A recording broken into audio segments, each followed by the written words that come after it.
So firstly, welcome everybody. Welcome to Melisssa Thorpe, who is chief exec. I won't talk too much. I'll let you do your introductions, Melissa. But chief exec of Spaceport, and Pippa and Beth, who you'll see on your screen, and Jonathan, who's just arrived, who is on our steering group. William, who you'll see in the dark, is in my office, presumably taking notes.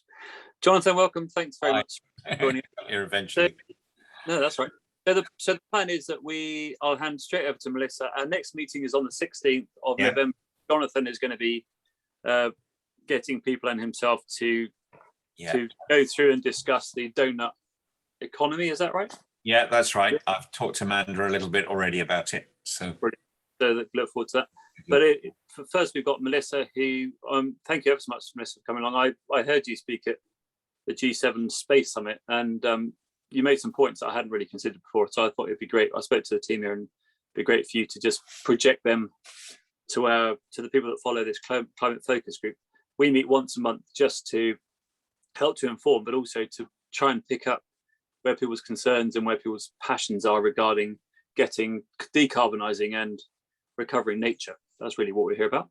So I'm going to hand straight over to you, Melissa. We'll after you finish this, we'll take questions from the chat function. So if people who are here can put any questions that they have in the chat function and who you are, that would be helpful for us to pick up. And Beth, Pippa, Jonathan, myself will pick those up at the end of Melissa's presentation. Melissa, over to you. Thank you very much. And we are recording this session for everybody who, for you, Jonathan, and others who need to know. Great. Well, thank you so much for having me. This is a huge passion of mine. Speaking about sustainability in space and how I really, truly believe that Cornwall has a global role to play and a global leadership role to play in this area, because at the minute, not very many other places are doing it. So hopefully you'll learn a little bit about what we're up to at the Spaceport, but really just probably trying to really highlight some of the misconceptions that are out there and actually what we are truly doing here, and hopefully how wonderful it actually is, and this huge opportunity, like I said, to take a global leadership role. So I'm Melisssa Thorpe. I'm the head of Spaceport Cornwall. I've been involved in the project since it started. I was actually, I don't sound very Cornish. I grew up in a very rural town in British Columbia in Canada. Very quite traditional sectors in Canada, so logging, fishing, ranching, hunting. My dad fought forest fires using water bomber aircraft. My mum was a park ranger, one of the first female park rangers out in that area. So my background is very much wildlife and wilderness, and I truly grew up off grid. So I have I guess a life experience in that field.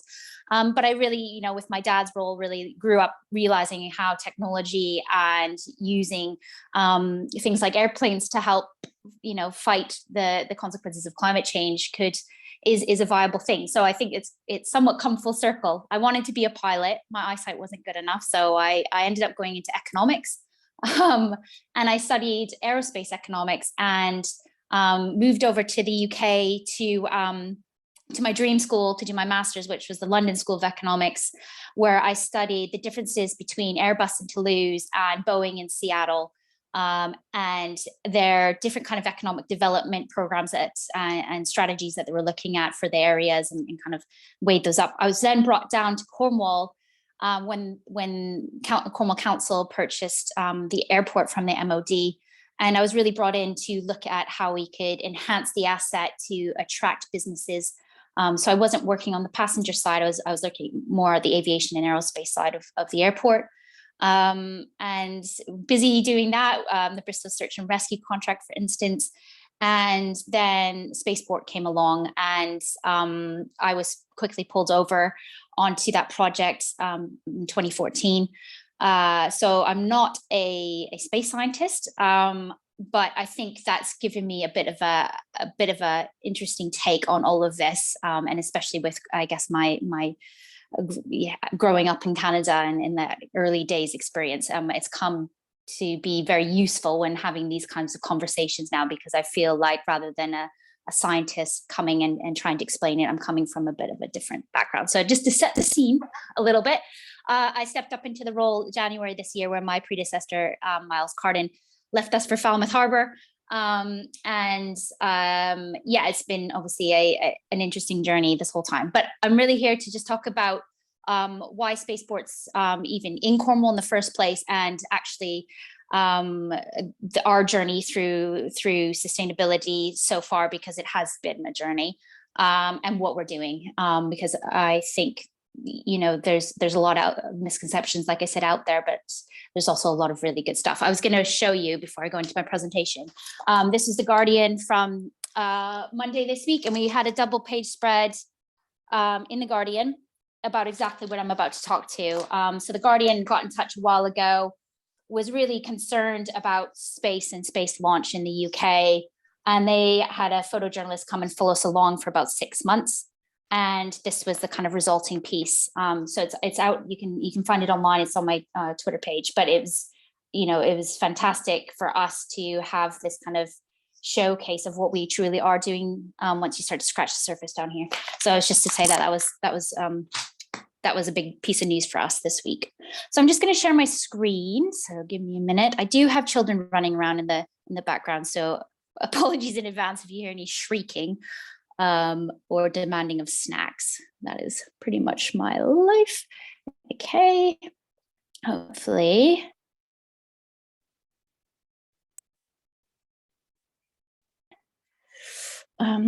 Not. So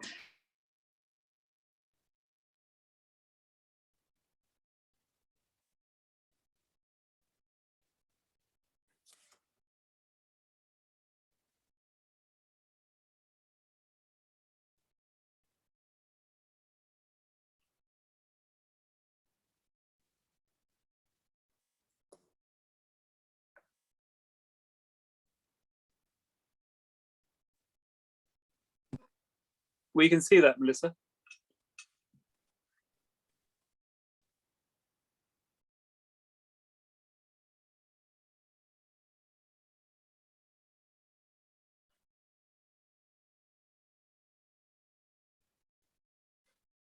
am I back?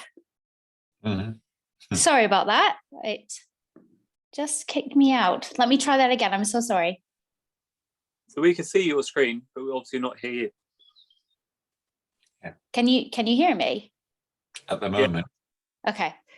So you can see my screen. Not at the moment. We did. Okay, let me try this. We can launch satellites, but wait, I can't work out Zoom.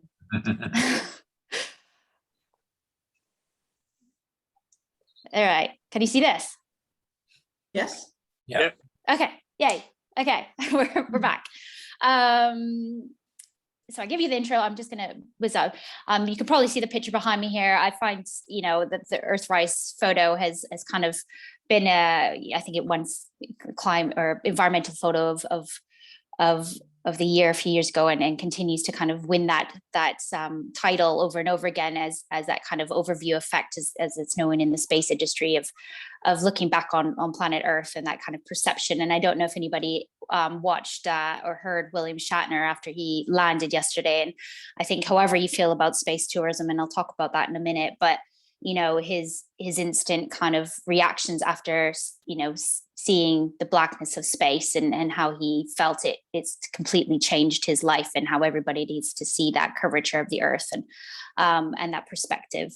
And I think for me, it's taking, you know, this quite historic image and reminding people constantly that I'm speaking to about, you know, why people went to space in the first place.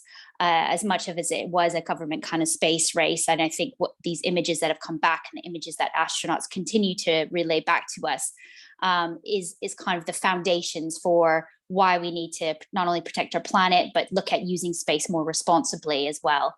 So it's just, I do like to kind of just bring everybody onto that image. It is an inspirational image to me, and it really does remind me on a day-to-day basis of why I'm doing what I'm doing in space. And my whole team here at Spaceport Cornwall, and there is only 5 of us, which I like to remind people of, is you know, that it's, for us, there's a filtration of good space. So everything that we want to represent and how we want to represent Cornwall in space all filters through good space.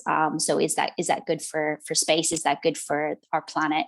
So this is kind of just our kind of purpose and vision for our team. So space itself is changing. Just a quick overview of why Spaceport Cornwall even exists in the first place. It's gone from government, state-led programs of the Apollo missions and the shuttle programs of the early days, 50 years ago. And very much more recently, in the last kind of 5 to 10 years, this move towards commercialization of space has taken over. So more than just being states, it's now individuals, businesses, and obviously billionaires entering the marketplace. And it's totally changed everything. We actually call the industry new space now. And it's really just, acknowledging that the reason people are going to space is a lot different than it was before. So these commercial businesses, the likes of Elon Musk and SpaceX and Jeff Bezos at Blue Origin and Richard Branson at Virgin, are very much leading the way. And behind them is a series of startups and SMEs and not necessarily even space businesses, but there to all kind of look at how can we get involved in space. They're all doing it for very different reasons, but they all see an opportunity in getting things or people into space. Mainly, a lot of that is to do with satellites. Humans are hungry for satellite technology and satellite applications from the minute you wake up and pick up your phone to, as I always say with my day, dropping the kids off at the school using GPS, taking money out of an ATM. A lot of the food we're eating has been helped by crop rotation from satellites in space and renewable energy and even emergency services. I mean, I could have a whole 3-day session with you on the incredible technologies that are now coming from satellites, and it's fundamental to modern life, not just environment and sustainability and renewable energy, but pretty much everything we do pins back to satellites or space technology. So we've got this hunger for it.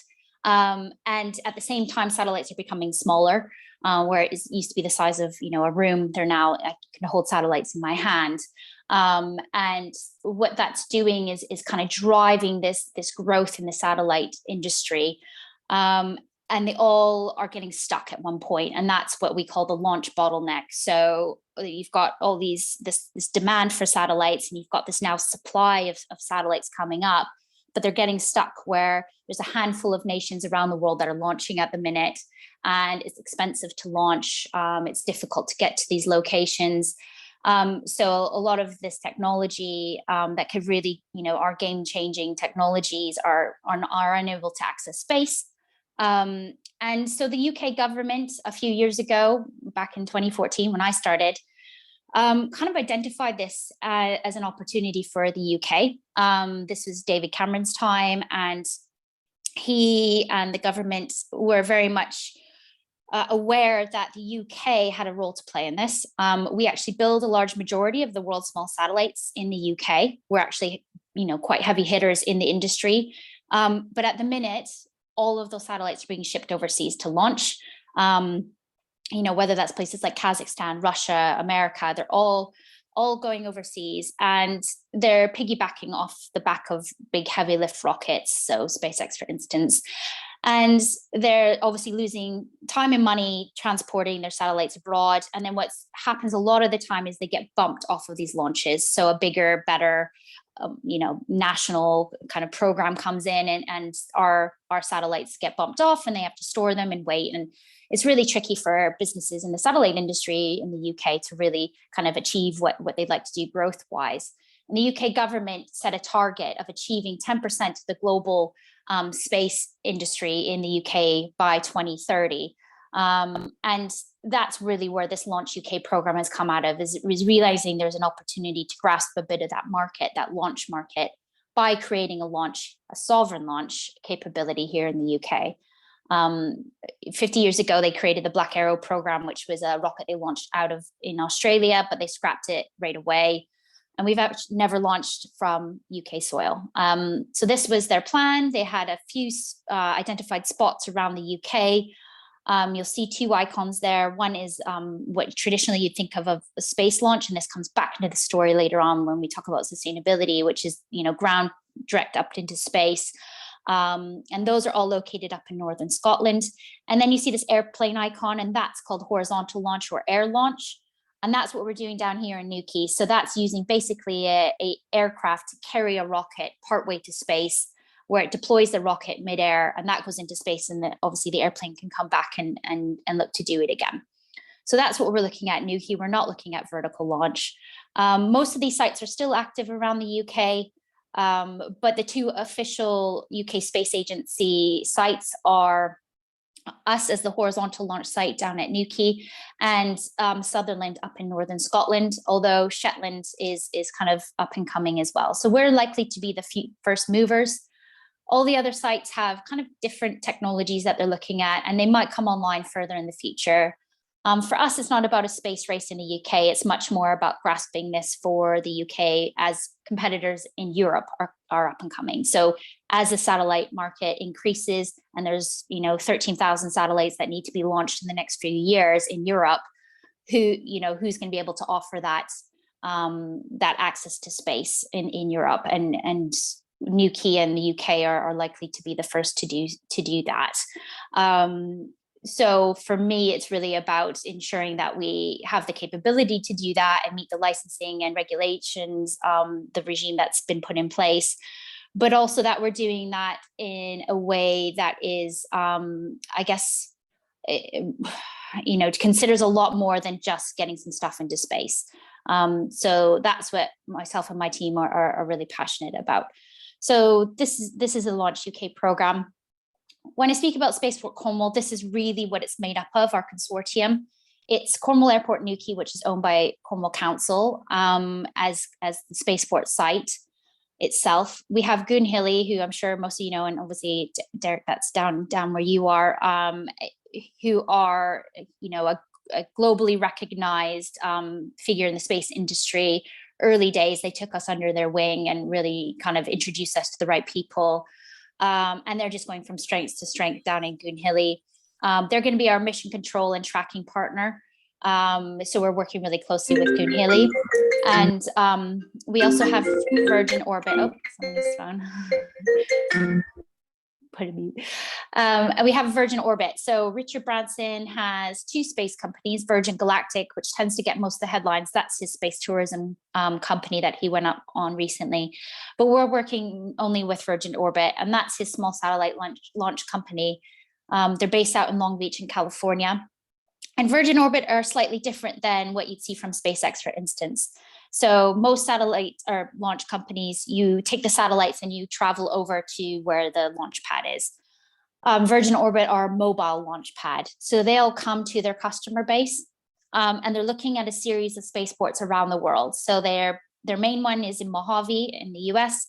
We'll be their first site out of the US, and we're going to be their European hub. So we'll be the only place in Europe to launch to space with Virgin Orbit. They've announced Japan, Brazil, and Guam as well. And so they'll move around the world during the year. They'll move around the world to meet their customers' needs, the satellite customers in those different locations. But it's really exciting to be their first spot. They've launched now successfully a few times out in Mojave, delivering some amazing satellite payloads to space. And you can see the launch online. I usually show a video, but I don't have time today. But it will show you how it works. And basically how it works is a modified Boeing 747 named Cosmic Girl. She's an ex-Virgin Atlantic airliner that's been modified to carry a 70-foot two-stage rocket under one of her wings. And she basically takes off at the end of the runway, goes up to 35,000 feet, drops the rocket midair, and the rocket goes up into space where it delivers between 300 and 500 kilograms of satellites. So the first launch they did was about 10 NASA scientific satellites, Earth observation satellites. And then the most recent one they did I think it was about 6 satellites. So small satellites into space. So that's our partnership. What we're doing on site, and I think many people have probably seen random graphics of, whizzy space terminals and things like that. But all we're doing at our airport is enhancing what's already there. So that consortium I just showed you, over the last 8 years, we've gone to raise 20 million pounds to to get to that first launch. And obviously 20 million is a lot of money, but to create a launch to space, it's really a drop in the ocean. Spaceport America is in the hundreds of millions, for instance. So the reason we're able to offer a launch for such a small amount is because we're using an existing asset. We're using a civilian airport with amazing, facilities that are already there. So it's all about taking this council-owned asset and upgrading the bits of it that we need to do. So it's things like runway lighting and turn pads and strengthening some of the taxiways. And that's how we're keeping the cost down to be able to get the benefits that I'll talk about in a minute from launching to space. And again, from a sustainability point of view, we're not creating a launch in the middle of a peat bog, for instance, or in the middle of a rainforest. We're using something that's already there, and adding some innovations to it, so it's kind of in the future can be used for space. And it's really about integrating launch into the airport. We're not closing the airport. It's full integration. You might be landing on your flight from London, and you'll look out your window and you'll see Cosmic Girl about to go to space. So for us, it's just finding that integration piece and showing that, for G7, for instance, when we had the heads of state coming to speak to us in one of the hangars, it was about telling them that it's not about creating these launch pads in the middle of nowhere. They can use their existing airports that they have in their own home countries. So I think that's an interesting message to have regarding sustainability. So that it's not going to look much different than that. We are going to do a few things to it. And really it's just because Virgin themselves, we don't really need much to launch them. This is the infrastructure that we will have. It's basically two parts. It's the transportable ground operation system, so that series of lorries that you see there on the picture to the right of the aircraft. That's all being procured and built in the UK, so that will be a UK capability, and that will be all coming down to Newquay. And then we have a new build hangar-like facility going up at the airport. It's a BREEAM Excellent facility, and that is going to be our satellite integration facility. And I'm really excited about this because of what's going to happen inside. This time last year, mid-pandemic, regional airports were struggling, and half of our budget went to helping that airport, our airports, get through those hard times. And without the airport, we don't have a spaceport. So that was a difficult decision, but we're happy to help. But that has left us with a bit of a hole in the budget. We went out earlier this year for the remaining pot of ERDF funding that was down in Cornwall, and we put together this package. And basically, it's to create a satellite integration facility, which will include something called the Center for Space Technologies, and that's what's going to be in that photo there, what we're going to have inside. So it's basically creating a lab clean room where satellites will come in one end, be put in the rocket to then go out the other side to go to space. This doesn't have to happen in Cornwall.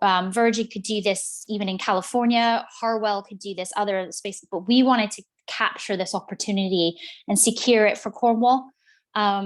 And that's for us where, the real value is going to come from, are these facilities, because they will be the only place in the world where you're going to have a operational civilian airport, a launch site, and a facility where satellites are being integrated alongside it all.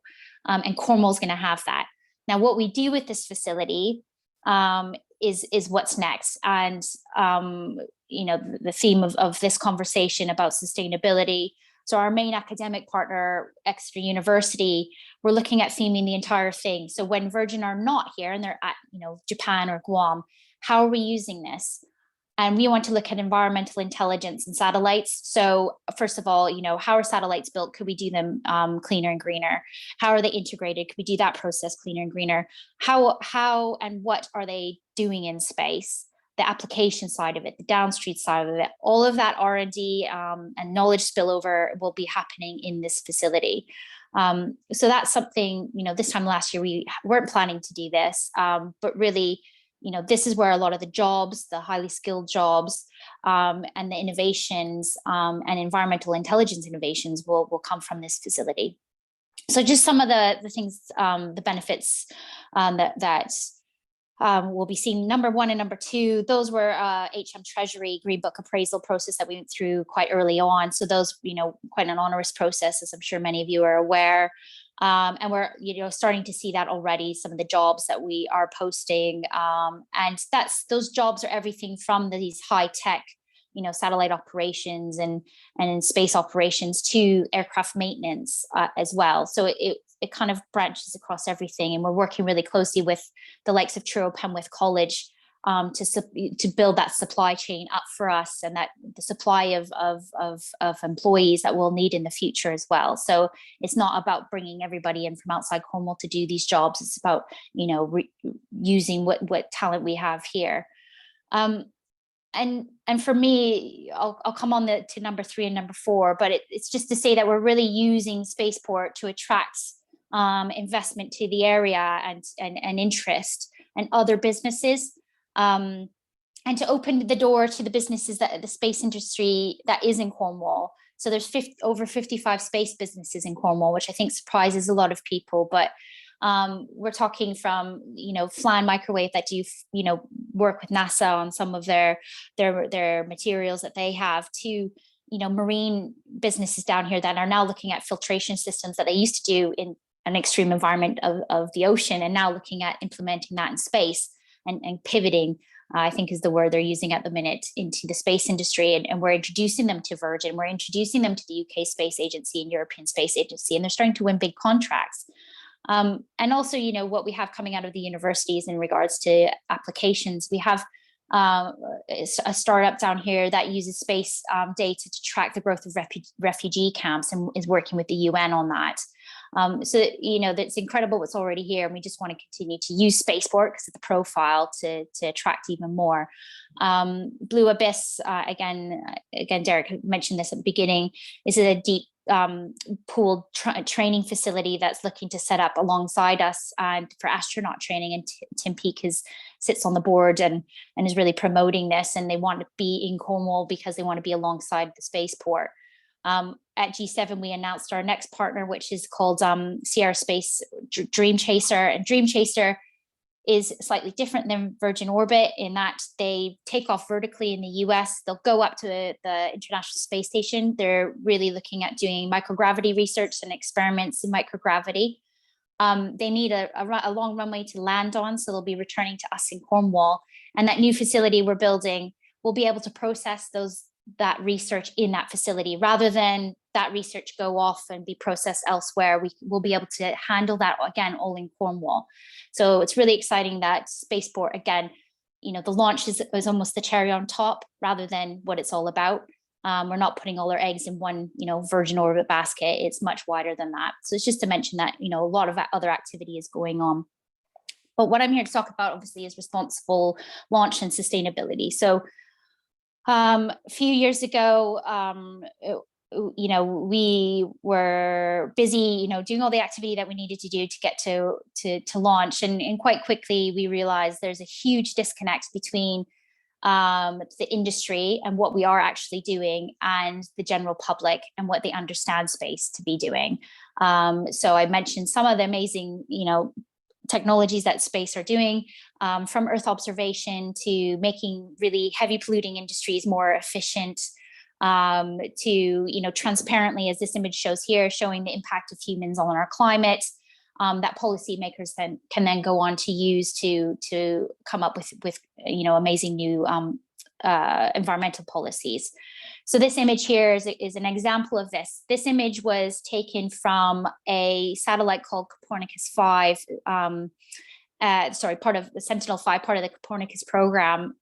And it shows carbon emissions in Italy before the first lockdown and during. And, you cannot argue with this, that, humans, when they're indoors, have less impact on the environment, like heavily, it's pretty shocking when you start to see these images. This image went viral. This image actually directly led to policy changes in tourism in Venice, for instance. So government officials in Venice had this image put in front of them, and were called to action to change the tourism policy to make them more sustainable in Venice. and has led to lots of different changes. You can find this all out online. So it's fantastic. Space is being used to help us fight climate change and to really, recognize what is going on our planet. My issue at the minute that I have with all of this is the irony that these satellites and space technology that are doing all this great stuff, the way they're being launched is not very good. It's pretty awful. It's very impactful, and always has been. And there really hasn't been a onus on launch companies to change their practices. So trying to find out about these launches. So for instance, the satellite that took this image was built in the UK. It was shipped over to Eastern Russia and launched off the back of an ex-ballistic missile. Trying to find out anything about that launch or the spaceport the Cosmodrome or anything, how many people they employ, do they have any community outreach, do they have any ethical frameworks, is impossible. Transparency and secrecy in space are tricky topics, and historically have been. Even, trying to find out any of the launches over in the US, again, very, very difficult. Us in Cornwall, we're not happy with this. We believe that there, as new spaceports are coming up in the world, there's a responsibility that we need to look at what our impact is on getting these products to space and how we're getting them there and how we're engaging our communities and what we're, really doing to bring that impact down, because otherwise we're just part of the problem rather than part of the solution. So we're really vocal about this at Spaceport Cornwall. Mainly, we went on this journey. Many of you probably know that in 2019, the council declared a climate emergency.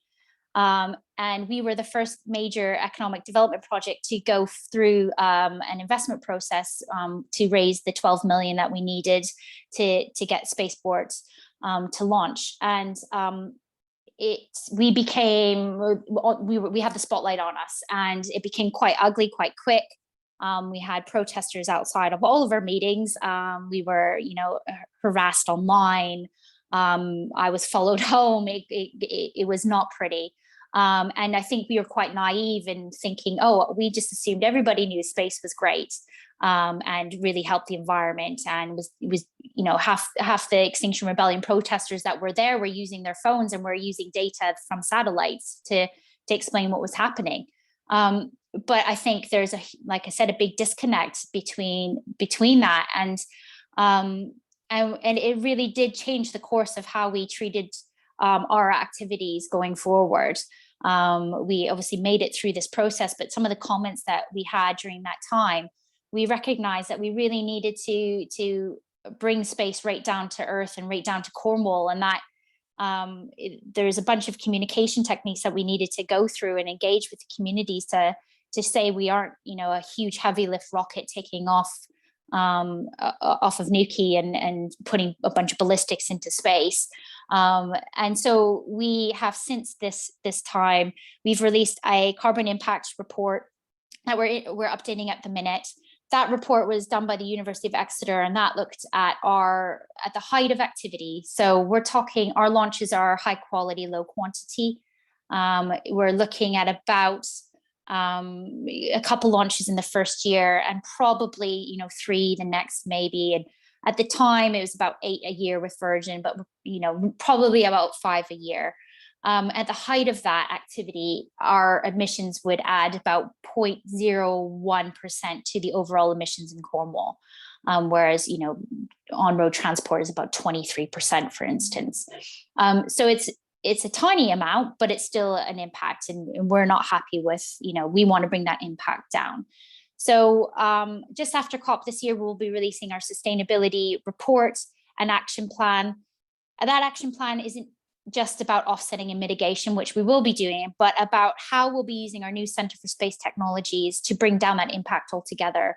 So looking at research in biofuels to replace rocket fuels in the future, to look at full reusability of space launch systems as well as all the activities around the spaceport itself and the biodiversity and rewilding of the airport sites. And again, it's really just using our voice and what we have as as in the industry, to then go out and challenge others to do the same.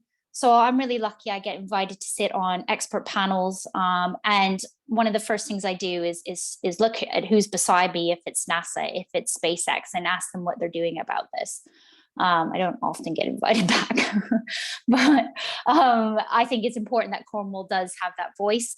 I do sit as well on the UN's Committee on the Peaceful Uses of Outer Space. Cornwall has a chair at that kind of table at the UN, talking about how we're going to use space and the role of ethics in space and protecting democracy in space.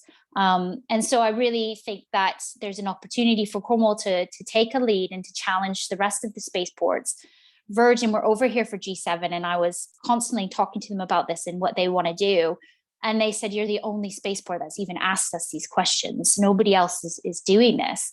And I think that's a huge, tribute to Cornwall and the economy that we have down here in this, the green industrial revolution. And I think, this is a big moment for us to stand up and say, look, we have an impact, here it is, and we're going to be doing something about it. Help us on that journey, so that these satellites that are all going to go to space one way or another, we are doing it in a way that is responsible and more sustainable than anywhere else in the world. And I need to stand up when I go to drop my daughter off at school or walk my dog on the beach, and somebody, it's a small place, and they recognize me and they come up and ask me, what are you doing about that? And I need to back it up with integrity. So that's where we are. Our first main project, and I'm almost finished, so I'd love to take some questions, is something called KernelSat. And it's our community satellite. So going back to some of those comments made and realizing, look, this needs to actually benefit Cornwall. That's great that we're, job creation and bringing this industry here. But for us, how can space actually help us solve some of these environmental issues that we do have in Cornwall? And so we put a proposal together for G7, direct into the Prime Minister, and he is funding our KernelSat program, which is going to be a satellite that is designed, built, launched, tracked, and the data used all in Cornwall. And our first KernelSat 1 is going to be for monitoring ocean health around the coast of Cornwall, for lots of different purposes. But the main one that we're looking at is identifying a location for a kelp forest for carbon sequestration. Kelp is notoriously difficult to monitor from Earth, and actually satellites are the best way to see the best place to grow kelp, monitor the growth of that kelp, and then the harvesting of that kelp as well. And we really want that to be used in the future, because at the minute you can't use it for carbon offsetting, but we really like to do a pilot program on the coast of Cornwall to look at in the future, rather than planting trees, looking at potentially planting kelp if your area is more suitable for that. So that's KernelSat 1. We're already talking about KernelSat 2 and 3. This will go up on our first launch. And our first launch is for the Queen's Jubilee next year. So you will have a Cornish satellite in space, and that will be bespoke data for Cornwall. That data will be put through our outreach program, through schools. So schools and school children in Cornwall will be actively monitoring that data and helping us identify these areas around the coast as well. So we're really proud of this project, and it's a tangible output. It's not just a PR stunt, that we're actually going to be using this data for something really, really positive. And hopefully KernelSat 2, we could maybe look at offshore wind, or lithium mining, or tourism and the tourism hotspots, and how to efficiently kind of move people around Cornwall as well. And finally, this is why I get up every single morning. Space inspires. It's undeniable. Every school I go into, kids love space, but it's not good enough to just go in and get them really excited. We have to get them the pathways into the industry or into another STEM industry, so they can go on to help us fight, some of the world's most biggest challenges that are out there. So we have a official outreach program. It's part of the curriculum, Year 5 curriculum. Every single school in Cornwall has received one of our booklets. We had the Launch 1 rocket that we had for G7 up as an exhibit on site all summer. We had about 5,000 school children come through, where they could see real satellites, they could see the rocket, they could see the data. We had Eden Project with one of their environmental monitoring little exercises that they could do. They had VR headsets searching for different planets. This is what it's all about at the end of the day, is taking aspirations in Cornwall and lifting them up. We run live webinars from the Rocket Factory in Long Beach straight into schools in Redruth, where they can ask rocket engineers these questions, and it's just amazing what we have achieved. We have the objective of engaging with every school in Cornwall before first launch, and I think we've almost done that already. So there's lots more planned. We've since opened up, and our second G7 legacy funding that we had was to fund the exhibit up at the airport with the rocket. We've just opened our one down at the museum last week. That one is much more about the pioneering history of Cornwall, and that launch is just the next iteration of that. And again, we're going to be running a series of talks, including the role of space for the environment. And I'm hoping quite, challenging conversations in a safe place like the museum to run these conversations over the winter. We also have a third exhibit that will be opening at Eden Project, and that will be the role of environmental intelligence and space. And that should be opening later this year, ahead of our first launch, which is, like I said, at the end of June, early July next year. This is what's coming up next. We're submitting an application, our license to launch next week. Virgin are launching again out in Mojave in November. Every launch they do out there gives us more information to make our launch more efficient. Our satellite integration facility will be finished by the end of December. We're then looking at our Spaceport Readiness, which basically gives us the tick to say, yeah, you're good to launch in March. And we'll be confirming our first launch customer for the satellites around April, with Virgin coming over in June for the Jubilee, and launch in July. And that launch will be a big public event, and it's a tribute launch, we're calling it. So a tribute to the UK sector and to Cornwall. Schools will be invited to come up and see Cosmic Girl and see us, to do the first ever historic launch to space from Cornwall Airport, Newquay. I'm sorry, I probably went a bit over time. I'd like to take some questions if we do have time, but that's me. Please get in touch at any time. I'm really active on social media. Today, I just posted on Twitter. I'm asking my friends in the space industry to give me their best example of how space is being used to combat climate change. So you could probably see an update on there. I think it's getting loads of traction because the industry needs to do a much better job of explaining what we're up to, rather than just a bunch of billionaires going to space. So thank you very much. And would love to take some questions. Thank you, Melissa. That's brilliant. Thank you very much. We're going to rattle through the questions so we can get plenty in. We've got about 20 minutes if you're happy to just run ever so slightly past 5:30. So Julie's question is about space pollution, but to connect that to your work, given what you've described and your ethical and responsible approach to this whole thing, how do you gauge the necessity of satellites so that you're not actually just adding to space pollution? And what about the space pollution that's already there? Yes, so this is probably the hottest topic right now besides space tourism at the minute, and it has been for a while. When I first started out 8 years ago, a lot of people were going like, what about space debris? What about space debris? And nobody really wanted to listen to those people until we start putting more humans into space, where the threat of hitting space junk is now, a life threat. So the responsibility on satellite companies to clean up their orbits or their defunct pieces of kit was never there. And what you're seeing now is it is. And us as a spaceport, we are the gateway to space. We have a responsibility of what we're launching. And I'm very, very pleased to say that the UK government are taking, again, a global lead in this area. So we'll have to be licensed as a spaceport. Virgin Orbit will have to be licensed as a launch operator, and every single satellite that's going to be launched has to be licensed by the UK government as well. This is the only place in the world that this is being done. And when the UK government are going to be licensing these satellites, they'll be looking for things like, first of all, what's the use of the satellite? Secondly, where has this satellite come from? We might want to launch satellites from certain countries, for instance. Thirdly, does the satellite have deorbiting policies within it? What is your plan, satellite company, to clean up this piece of equipment? The reason why more satellites are needed in space, because the satellites that are up there are old, they're inefficient.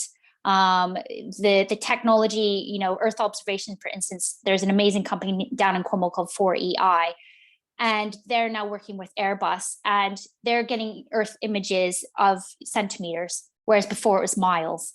So what we can do with that compared to what we could do with images miles is very different. And also satellites going up now have much more innovations in them that we can actually change their use while they're in space. So what we're putting up there now is much more sustainable than what's up there at the minute. But we're working really closely with some incredible companies, Astro Agency, for instance, who are looking at cleaning up orbits. So in orbit mechanics of a massive netting and magnets to start to clean them up. And the best thing that I'm seeing in the industry is they're starting to get financially backed. Investors weren't interested before in space debris. Now they are. Venture capitalists, angel investors are all looking at these space debris startups, and they're investing in them because the public are starting to ask these questions. Governments are starting to ask these questions. The UN is starting to ask these questions. So our ethical framework that we're going to be having for Spaceport Cornwall will ask these questions as well for anybody that will be launching. That's brilliant. That is helpful, and hopefully that helps Julie. Jonathan, there's a question in the Q&A. I don't know if you want to pick that one up. And Beth had some emails previous to the session that may be relevant. So Beth, I'll leave you to pick them up after Jonathan. Okay, yes, thank you. I'll just add to that. I mean, on your last answer, is there, if the UK government does that, do you think we're heading towards a sort of international register of satellites, or is that a possibility? Is that? I mean, we know every single satellite that is in space. That's the good thing. We know what's up there because everything has had to be registered. It's what is the regulations on that, and I imagine that is where the UN is going with this. It is pretty much the Wild West up there at the minute still. So unfortunately, policies and law are behind. But that, it is, there's huge departments within the United Nations looking at this and how we're going to regulate it. But the UK has taken a great step forward in it. Okay, thank you. No pun intended. Sure. I'll ask this question that's from Rosemary North. How often is the 747 going to be taking off per week? I think part of the concern is a view that it will increase the aircraft activity at Newquay and the pollution from a heavily laden 747 being flown umpteen times a day, or whatever. Yeah, no, not at all. It will come over here. We might do one training flight, and then it will be loaded up to do a one-off launch. And like I said, it will maximum be here maybe 2 to 3 times a year. So this won't be, every day, not even weekly at all. I was up on site with Country File a few months ago, and we were waiting to film on the runway. And we watched, I won't name who it is, but we watched an aircraft do probably 30 touch and goes. And, that a launch to space with Virgin Orbit will probably, take that activity out for a week.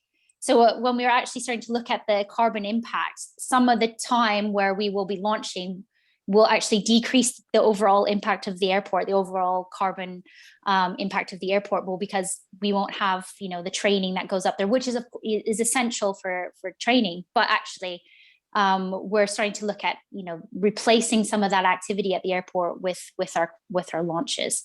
So the flight movements at the airport will actually probably decrease on some of the days that we're looking to launch. Thank you. Beth. Great. So there's one question that's been emailed in from Peter Hendry, and he's asking about the interactions with this and the climate crisis. So he says, why should we be squandering huge resources on this when our first thought ought to be to resolve the climate crisis for planet Earth? Yeah, well, hopefully that came across a little bit in my presentation. About just under 20 million of funding is going into the spaceport, and that question came up a lot when we were going through the kind of process of that. And when you look, and we went through the council's climate wheel decision-making tool that they use down here, and it was the weighing up of highly skilled jobs in a, you know, in an innovative sector, and where those innovations are going on to help fight climate change. And, you know, us making the statements that, you know, we want to launch as long as we're doing it in a more responsible manner. So for us, it's definitely getting that balance right, is that what we're launching is going on to be part of the solution, and that the investment made by the council isn't actually it's not grant funding. It's an investment. We're a revenue generation project by year 5. So we're already starting to generate revenue. So that revenue will be put back into, obviously, the council and the communities of Cornwall. So this isn't about sinking, you know, 20 million into an airport. This is about upgrading their existing asset at the airport to go on to create jobs and create revenue in the future for Cornwall. Beth, you got another one? No, that's the only one from the emails that hasn't been answered, or had been answered a bit. So there's a couple in the chat, Melissa. Are you still in partnership with the RAF? What military role do you expect to fulfill? And the second one, that's from Vernon. The second one from Robert is, the UK is much more densely populated than the American deserts. Is there any danger to residents?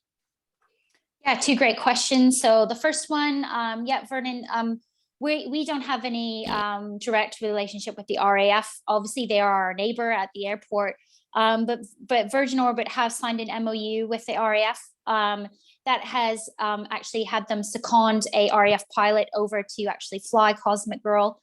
But really, that's all about something called responsive launch.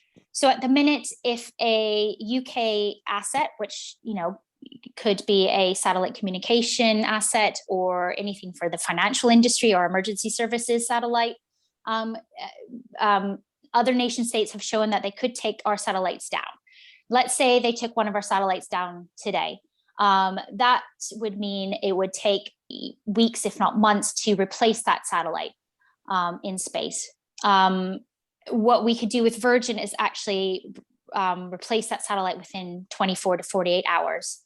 So to replace a national satellite into space that quickly actually not only acts as, you know, obviously cuts the time, but acts as a deterrent.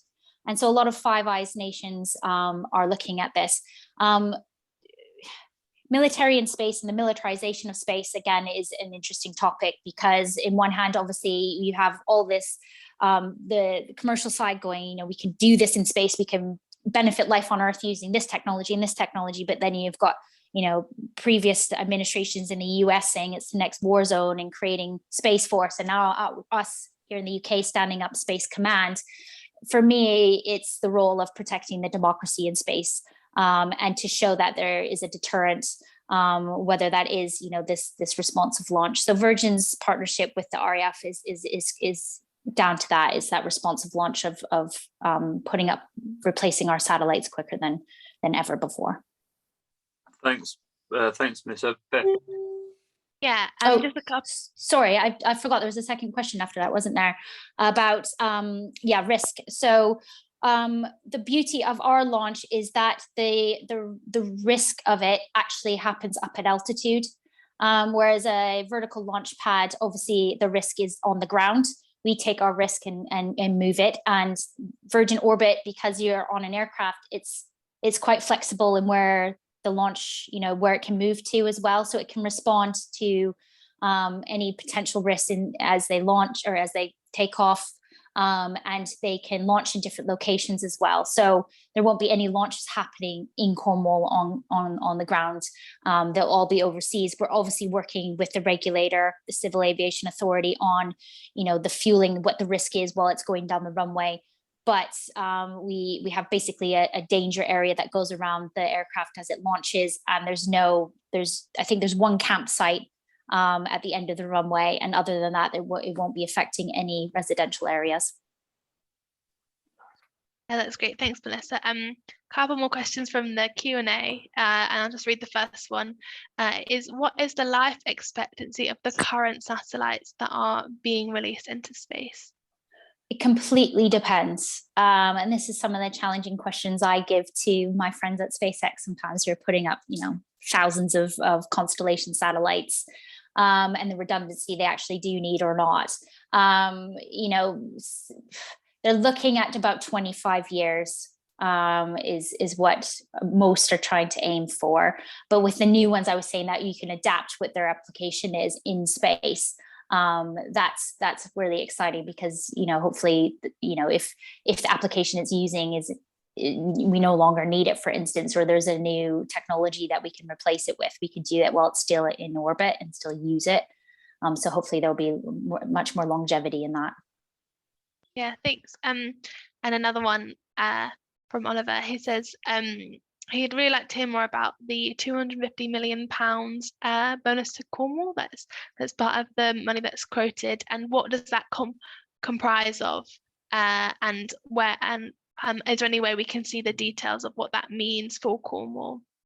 Yeah, so this is all in our, I'll put it in the link actually in a minute. But this is all part of when we went through the council process. We did, as I said, the full HM Treasury Green Book appraisal, and this is what HM Treasury came out with. If we reach by 2030, the height of activity that we're looking to do with the number of launches, with the attraction of other businesses. So that was a GVA figure for Cornwall, and it's about the supply chain, not just the launches themselves and you know, the activity around Virgin Orbit, but that supply chain piece. So what we're creating at the Centre for Space Technologies. So for instance, we have a Canadian space company moving over to set up in Cornwall and creating, you know, quite a few jobs and investing their own money. We have a company called Deorbit, we just announced, who are a satellite manufacturing company that are setting up their kind of UK base in Cornwall, and again, job creation, investing, you know, their own money into Cornwall.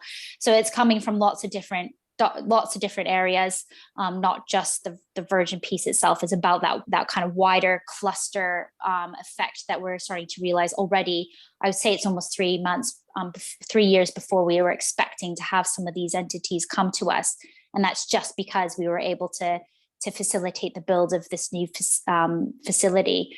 So that facility is actually what's going to start to attract more businesses into Cornwall, more investment into Cornwall, and to grow the kind of economy down here of Cornwall in quite a new sector. Thank you, Melissa. Cheryl has asked a great question. She hasn't used the language I'm going to use, but I'm going to use it. So could your project effectively open the floodgate for space tourism in the future? It seems hard to justify space tourism environmentally, but it may be a huge economic opportunity that would be a hard decision to turn down. So are you going to open up something that may not be good for Cornwall? Yeah, and this is a complete Marmite topic. People are on either ends of the spectrum, and it's, you know, every time a billionaire goes up to space, I get pulled into the media to ask, you know, where our opinion is on this question, exactly what you just asked. So maybe, you know, from a project point of view and from a Cornwall point of view, we are committed to satellite launch only as it stands, just because that's hard enough. We have not launched yet. UK need to get very good at launching satellites long before we even think about putting humans into space from the UK. It's taken the US, you know, a long time to get space tourism over there. So I think it is a ways away. I think there is a change in what actually space tourism really is. Yes, the headlines are billionaires go to space, the wealthiest people on the planet go to space, but actually where the real value is to the rest of us is what's called human space flight. So getting more humans into space to do amazing technology studies, research. So for instance, when Richard Branson went up on Virgin Galactic this summer, in the back was a good friend of mine, Charissa, and she was actually doing some research for her alma mater university, looking at cancer research in microgravity. So what you don't see is, you know, the potential implications to getting more humans and researchers and doctors, for instance, into space. And most of these launches now, there's usually one or two of them on board in the future. And things like, I was talking to a group of students at Truro yesterday, Penwith, and somebody asked this question, so I started to really look into it. So for instance, cancer research that currently is taking 6 months in a lab could do it. You could do it on one of those flights in 24 hours. So for me, that's what I'm interested in, is human space flight, how the impact on microgravity on the human body and how we could use that back on Earth. And then just a note, it's interesting, like I said at the beginning of this, when you started to hear people roll their eyes when, Bezos went up again and came down and William Shatner, an actor, comes off. But, he kind of summarized it in the sense of, most astronauts that come back down to Earth say they come back as an environmentalist because, you really see and value, the globe from above. Let's say we're putting the most wealthiest and possibly the most influential people up into space to see the curvature of the Earth. It'd be interesting to start to track if they make changes in what they're doing, their practices, their activities. I don't know. It's just a thought. But at the minute, no, we don't have plans to do space tourism in Cornwall. And we'll just focus on our satellite launch for now. Thanks. I don't have enough hairs to lose to launching people.